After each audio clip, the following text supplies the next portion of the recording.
Ini sebenarnya usia yang sangat muda loh untuk seorang pastor yang dulunya sudah menjadi seorang profesor. Ia sebenarnya takut akan tanggung jawab merawat jiwa umat. Ia bahkan membagikan hampir seluruh pakaian dan juga penghasilan mengajarnya kepada orang-orang miskin. Dia kejar itu para rampok guys dan meminta maaf. Halo teman-teman semuanya, welcome back to Rock Reward Orang Kudus edisi 23 Desember.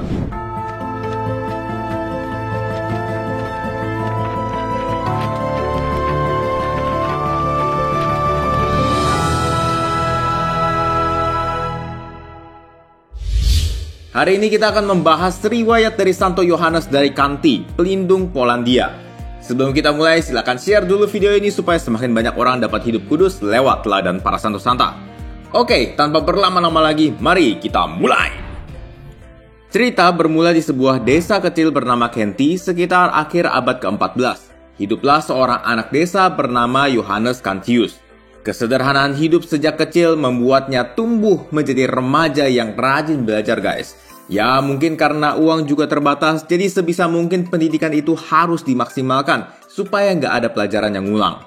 Dan ternyata Yohanes benar-benar memaksimalkan kesempatan belajarnya sampai ke tingkat doktor loh guys.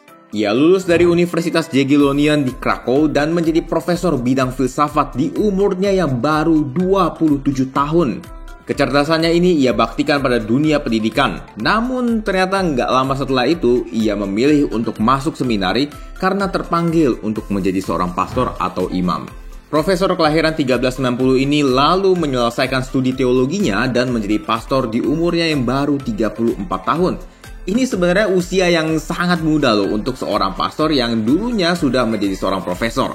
Nah, gelarnya yang sangat banyak ini gak membuatnya jadi pribadi kutu buku yang kerjanya belajar doang guys. Sedari kecilnya, walaupun hidup sederhana, ia banyak memperhatikan nasib orang-orang yang taraf hidupnya jauh di bawahnya.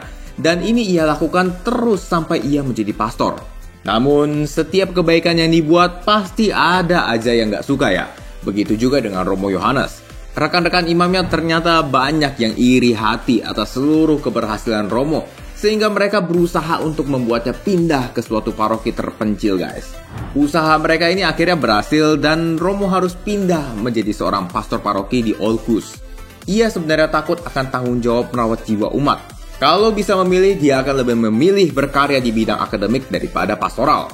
Tapi walau dia nggak bahagia akan tugas barunya itu, ia dengan taat menerima tanggung jawab yang besar itu guys.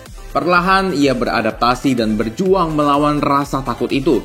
Namun tak disangka, ketakutan itu ternyata membuatnya bekerja jauh lebih keras karena ia harus belajar banyak hal baru di luar zona nyamannya guys. Alhasil, umat yang awalnya meragukannya kemudian mulai jatuh hati pada pelayanan Romo. Bahkan setelah 8 tahun berkarya, banyak umat menangis saat Romo Yohanes berpindah tugas ke universitasnya yang dulu. Nah, kembali sebagai seorang akademisi membuatnya sangat bahagia guys. Ia kemudian dipercaya untuk menjadi pimpinan Fakultas Teologi dari Universitas Jagiellonian di Krakow. Walau demikian, pengabdiannya kepada orang-orang miskin juga tidak dia lupakan loh guys. Ia bahkan membagikan hampir seluruh pakaian dan juga penghasilan mengajarnya kepada orang-orang miskin. Romo hanya menyimpan pakaian dan uang secukupnya untuk perputaran hidupnya sehari-hari. Gak ada lebih-lebihnya guys. Ia memilih suatu pola hidup yang sangat keras guys, seperti pertapa-pertapa di biara kontemplatif. Dengan tidur di lantai, tidak makan daging, dan mengerjakan seluruh kegiatannya sendiri. Kesederhanaan dan keredaan hatinya terbukti saat ia diundang makan oleh seorang pangeran di daerahnya. Karena terbiasa hidup sederhana, ia pun memakai pakaian apa adanya, sehingga para pelayan waktu itu nggak mengizinkannya untuk masuk. Setelah pulang dan kembali dengan baju setelan yang ya lebih formal, baru ia diizinkan masuk guys. Rendah hati banget kan ya. Orang mah kalau digituin biasa akan langsung marah atau tersinggung gitu.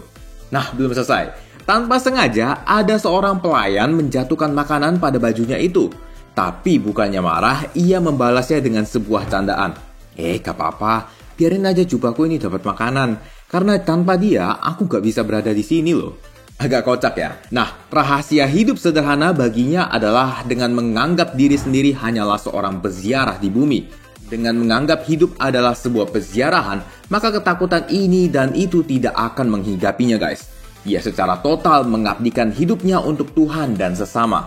Ada sebuah cerita lain guys. Ketika itu Romo Yohanes sedang apes-apesnya diserang oleh sekelompok perampok. Setelah melucuti segala harta yang ia punya, para perampok bertanya lagi. Masih ada lagi nggak hartamu? Ayo cepat keluarkan kalau masih ada. Beliau lalu menjawab, tidak ada. Dan mereka pun percaya dan meninggalkannya. Setelah pergi, ia merogoh-rogoh bagian bajunya dan mendapati kalau ternyata ada uang di dalam kantongnya. Teman-teman tahu apa yang Romo lakukan? Dia kejar itu para rampok guys dan meminta maaf karena tidak sengaja membohongi mereka. Gila ya, unik banget gak sih guys? Karena hal inilah para perampok itu tersentuh dan mengembalikan semua uang yang mereka rampok guys. Karya mengagumkan Romo Yohanes selesai saat ia wafat tanggal 24 Desember 1473. Jenazahnya lalu dimakamkan di Gereja Santa Anna, Krakow. Romo Yohanes kemudian dibeatifikasi oleh Paus Clemens ke-10 tahun 1676 dan dikanonisasi oleh Paus Clemens ke-13 tahun 1767. Nah teman-teman, ada hal menarik nih yang kita bisa pelajari dari riwayat hidup Santo Yohanes, yaitu tentang peziarahan hidup di dunia ini. Karya amal yang luar biasa dan hidup tapa yang sangat berat itu didasarkan pada konsep peziarahan hidup di dunia ini. Karena namanya peziarahan, berarti hidup di dunia ini adalah hal yang sementara guys. Sehingga yang ia kejar adalah kehidupan kekal. Nah, banyak dari kita yang mungkin tanpa sadar mengejar segala hal di dunia ini. Seakan-akan hidup kita ini semua ada di dunia.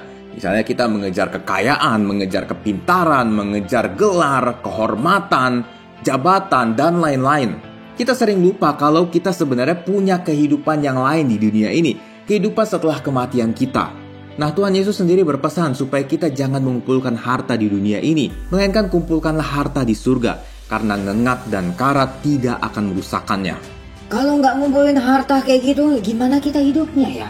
Kan nggak bisa kalau nggak ada duit, nggak ada apa-apa gitu. Ya, Tuhan Yesus juga nggak bilang, kamu harus hidup miskin supaya kamu bisa masuk surga. Poinnya sebenarnya ya, kumpulkanlah harta di surga. Kasihilah Tuhan dan kasihilah sesama. Jadi fokusnya bukan ke harta duniawi aja yang bisa musnah. Oleh karena itu teman-teman, yuk kita seperti Santo Yohanes yang mengumpulkan harta di surga, bukan di dunia ini. Oke guys, begitulah kisah hidup dari Santo Yohanes dari Kanti. Kalau teman-teman merasa video ini bermanfaat, teman-teman boleh like, subscribe, dan share untuk mendukung pengembangan channel ini. Terima kasih sudah menonton dan sampai jumpa di Rock edisi selanjutnya. Arrivederci!